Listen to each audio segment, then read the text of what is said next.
All right, well, let's take a look at some photos and then walk through the shop. So, this is a 2x4 from Centralia Sawmill, which we were involved in getting a brand new sawmill going up in Centralia, Washington. In fact, it's probably the biggest amount of money that we've ever raised, which was $40 million to start a new sawmill up there. So, and when did that go online? Was this a year or two ago? Oh, actually, it went online 4 years ago, and we sold it 2 years ago. So we sold it to Sierra Pacific right after we got it up and running. Of course, we sold it right when the housing market was starting to go down, so we got out and made some money. Not as much money as we were hoping to make, because obviously everybody knew the housing crunch was coming. So, but we did all right.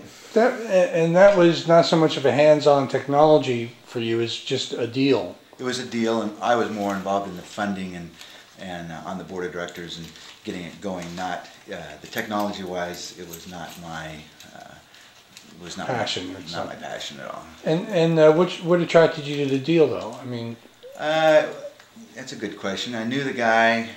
Well, certainly there's a lot of people around here in that industry been associated with applied theory and all that stuff that was involved.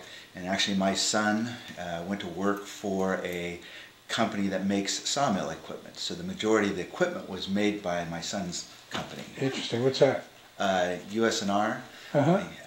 It's out of Woodland, Washington. They now are the largest supplier to sawmills in the world. They make almost all the sawmill equipment. And did I read that Mater had put up one of the first automated sawmills in the 50s? I know that he was involved in doing that. I don't know the details. I think anyway, I'm going to do a little research on that too. Yeah. But that's kind of a small world. It is a very small world. That's our first product with Evergreen. Mike McGee was basically the real emphasis behind that, and this is where we took out 286 chips and put 386 chips in their place. So that was fun. It was a fun project. From our Rogue Wave, you always get your plastic brick when you go public. That was our. You always get your cup and your plastic brick, and we got that when we went public. So. Is that your biggest success, you'd say? Or most complete? Yeah, that was financially, it was by far my biggest success. So most people in Corvallis know me by Rogue Wave. Most people in Portland know me because of the Software Association. Interesting. And so most people in Portland don't know about Rogue Wave. And how about Hot Data too? Hot Data was one that actually Rogue Wave helped me get started under the proviso that I move it out of town because they didn't want me stealing Rogue Wave's programmers. So we started it, moved it to Austin, Texas, and myself and 11 people moved down there. Actually, I didn't move down there. I stayed here because I'd bought this house by then, and I traveled down there every week for a year.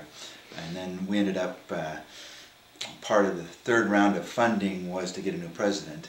So we hired a new guy, local guy down there who would run it from down there. And you've done other little things in town, like the sports park? In the indoor sports park, I've got some partners and invested in that.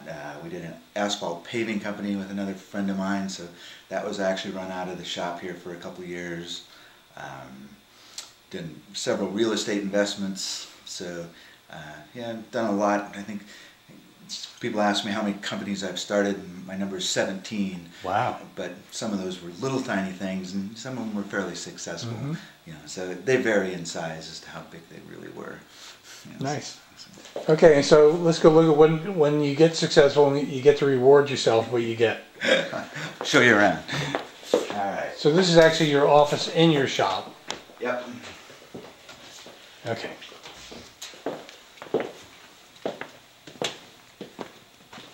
So my wife complains that the shop is bigger than the house, and she doesn't feel that's fair. But she's got a big house. But when I've always had, my garage has always been a shop. You could very seldom ever park a car in my garage because I always was working with my hands. So when I had the opportunity to build the shop, my dream shop, this is one of these things I sort of designed in the back of my head for 20 years before I could ever actually do it.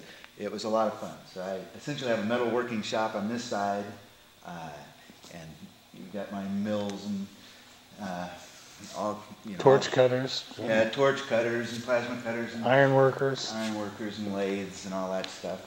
And I found I like working with metal. This side's the wood side, so I can do any kind of woodworking I need. And then it's got an in-ground dust collection system, so they keep the place fairly clean.